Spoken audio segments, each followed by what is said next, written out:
ओम नमः शिवाय। नमस्कार मित्रों, मैं आपका मित्र हरीश कौड़ आपके सम्मुख प्रस्तुत हुआ हूँ।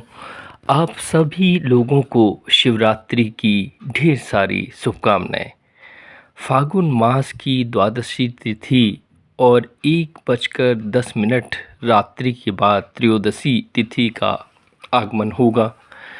ये मुहूर्त बहुत ही शुभ माना गया है। बहुत से लोगों ने, बहुत से जानकारों ने ये बताया है कि इस बार जो शिवरात्रि आ रही है वो तकरीबन 300 साल बाद शिवरात्रि ऐसी आ रही है जिसमें सर्वार्थ सिद्धि योग लगा हुआ है। यानी कि इस समय यदि आप भगवान शिव और माता गौरी की पूजा करते हैं तो आपको विशेष लाभ प्राप्त होते हैं और अति शीघ्र फल की प्राप्ति हो जाती है। शिवरात्रि में भगवान शिव का किया हुआ पूजन असंख्य गुना बढ़ जाता है। यानी कि यदि आप नित्य प्रति भगवान शिव की पूजा करते हैं और आप शिवरात्रि के दिन भगवान शिव की पूजा अर्चना करते हैं, उसका अन्य दिनों के मुकाबले असंख्य गुना फल प्राप्त होता है। तो आप सभी ने करना क्या है, आप लोग अपनी जो नित्यचर्या जो आप करते हैं, इसमें आप सुबह स्नान करें। यदि आप ब्रह्म मुहूर्त में उठते हैं तो आप नित्य प्रति अपने इस कर्तव्य को, खासतौर पे शिवरात्रि के दिन आपको जल्दी उठकर स्नान करना है और भगवान शिव की पूजा करनी है। भगवान शिव को आशुतोष कहा गया है। कोई भी देव ऐसा नहीं है जिसको आशुतोष कहा जाता है। आशुतोष का तात्पर्य है कि ऐसा देव जो अति शीघ्र प्रसन्न हो जाता है। यानी भगवान शिव ऐसे देव हैं जिनको आप बिल्व पत्र चढ़ा देते हैं और मात्र जल अर्पित कर देते हैं और केवल निष्ठा भक्ति के साथ, एक निष्ठ भक्ति के साथ उनका नाम जप लेते हैं तो वो प्रसन्न हो जाते हैं और अपने भक्तों की सारे मनोरथ सिद्ध कर देते हैं। शिव ऐसे देव हैं जो कुछ भी प्रदान कर देते हैं। भस्मासुर ने भगवान शिव की प्रार्थना की और बोला कि मुझे भस्म करने की ताकत प्रदान करें। मैं किसी को भी भस्म कर दूं, चाहे वो देव हो, चाहे राक्षस हो, दैत्य हो, भूत प्रेत, कुछ भी हो, मैं उसको भस्म करने की शक्ति मुझे आप प्रदान कर दें।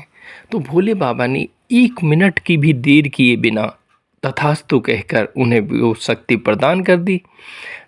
और जब भस्मासुर ने स्वयं उन पर इसका प्रयोग करना चाहा तो प्रभु की माया से मोहित होकर अंत में उनका खुद का सर्वनाश हो गया। तो भोलेश्वर इतने भोले हैं कि वो अपने भक्तों पर शीघ्र दया कर देते हैं। और हमारे मन में यदि भाव और श्रद्धा उत्तम है और हम केवल अपने मन और भाव से भगवान का नाम जप लेते हैं, श्रद्धापूर्वक उनका भजन कर लेते हैं, तो केवल हमारी ये छोटी साधना उन्हें प्रसन्न कर देती है। भगवान शिव ऐसे भगवान हैं जो आपको कुछ भी प्रदान कर सकते हैं। केवल आपका विश्वास, आपकी भक्ति, आपका समर्पण उन्हें चाहिए। उन्हें कोई हीरा मोती नहीं चाहिए, उन्हें कोई जवाहरात नहीं चाहिए। विभिन्न तरह के भोग लगाने की भी भगवान शिव को आवश्यकता नहीं होती। केवल प्रेम और भक्ति के भूखे हैं भगवान शिव।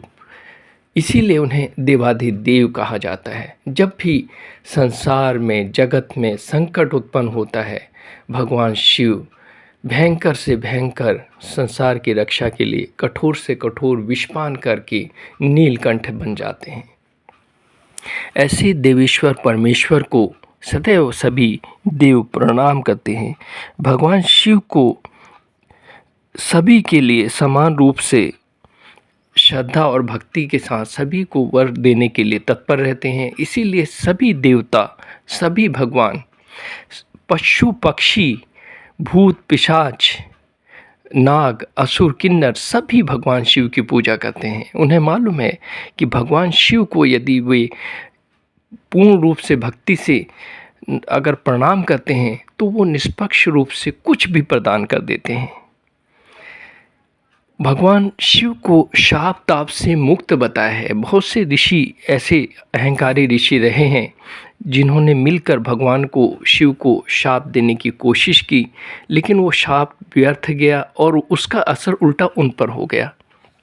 क्योंकि भगवान शिव ही सत्य हैं, भगवान शिव ही धर्म है और साप और ताप और हर तरह से परे हैं।